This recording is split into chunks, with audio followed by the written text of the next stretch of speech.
11th max exercise 3.2 fourth sum. In a circle of diameter 40 cm, a chord is of length 20 cm. Find the length of the minor arc. அப்படின்னு கொடுத்துருக்காங்க. ஒரு circle இருக்கு, அதனுடைய diameter 40 centimetre அப்படின்னா அதனுடைய radius வந்து என்னது 20 சென்டிமீட்டராக இருக்கும் இல்லையா. அதுக்கப்புறம் chord is of length 20 centimetre. அந்த இடத்துல என்ன செய்கிறாங்க, ஒரு கார்டு வரைகிறாங்க. அந்த கார்டினுடைய லென்த் என்ன அப்படின்னா 20 சென்டிமீட்டர். ஓகேவா. இப்போ அதே ரேடியஸ் தானே இங்கேயும் இருக்க போகுது. அப்படியே நான் வந்துக்கிட்டே வந்தால் அந்த ரேடியஸ் தானே ஃபுல்லாக த்ரூ அவுட் எல்லா இடத்துலையுமே அதனுடைய ரேடியஸ் என்ன தான் அதுக்கு 20 சென்டிமீட்டர். ஓகேவா.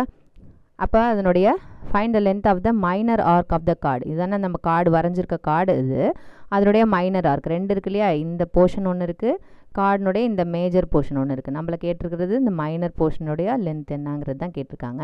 இப்போ பார்த்தீங்கன்னா இங்கே ஒரு ட்ரையாங்கிள் மாதிரி ஃபார்ம் ஆயிருக்கு இல்லையா. அந்த ட்ரையாங்கிளினுடைய லென்த் என்னது 20 சென்டிமீட்டர். எல்லா சைட்ஸ்லேயுமே 20 சென்டிமீட்டர். அப்போ ஈக்குவலேட்டல் ட்ரையாங்கிள். ஈக்குவலேட்டல் ட்ரையாங்கிள்னா அப்போ என்ன, அந்த ஆங்கிள்லாம் எப்படி இருக்கும், 60 டிகிரி 60 டிகிரி எல்லாமே மூணுமே 60 டிகிரியாக இருக்கும். ஓகேவா. இப்போ நம்ம அந்த ஆர்க் லென்த்தை கண்டுபிடிக்க போகிறோம். அந்த லென்த்து ஆர்க் லென்த்தை நம்ம வந்து எஸ்ன்னு வச்சுக்கலாம், இல்லை எல்ன்னு வச்சுக்கலாம், எப்படி வேணாலும் வச்சுக்கலாம். ஓகேவா. சென்ட்ரல் ஆங்கிள் என்ன கொடுத்துட்டாங்க, சென்ட்ரல் ஆங்கிள் அவங்க கொடுக்கல, நம்மளாவே கண்டுபிடிச்சிக்கிட்டோம். ஏன்னா அது ஈக்குவலேட்டல் ட்ரையாங்கிள் இல்லையா, அதனால் அதனுடைய ஆங்கிள் வந்து 60 டிகிரி. நெக்ஸ்ட் வந்து அதனுடைய ரேடியஸ் கொடுத்துட்டாங்க. ரேடியஸ் வந்து 20 சென்டிமீட்டர் கொடுத்துட்டாங்க. ஆர் இது வந்து தீட்டா, இது வந்து எஸ். அப்போ அது மூணுத்தையும் கனெக்ட் பண்ணுற ரிலேஷன் என்ன அப்படின்னா S is equal to R into theta. ஓகேவா.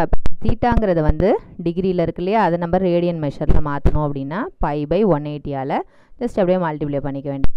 ஓகேவா. அந்த 60 அந்த 0 0 கேன்சல் ஆகிடும். 1 6 6 3 6 18. ஸோ π/3. தீட்டாவோட வேல்யூ வந்து π/3. எஸ்ஸோட வேல்யூ அப்படியே கண்டுபிடிக்கும். Equal to R into theta இல்லையா. ஆரோட வேல்யூ 20, தீட்டாவோட வேல்யூ வந்து π/3. So 20 π/3 centimetre. இதுதான் அதனுடைய ஆர்க் லென்த். பைக்கு பதிலாக நம்ம 22/7 சப்ஸ்டியூஷன் பண்ணி நம்ம சிம்பிளிஃபை பண்ணியும் போடலாம். ஜஸ்ட் இதை மாதிரியே எழுதுறதுனாலும் எழுதலாம். ஓகேவா.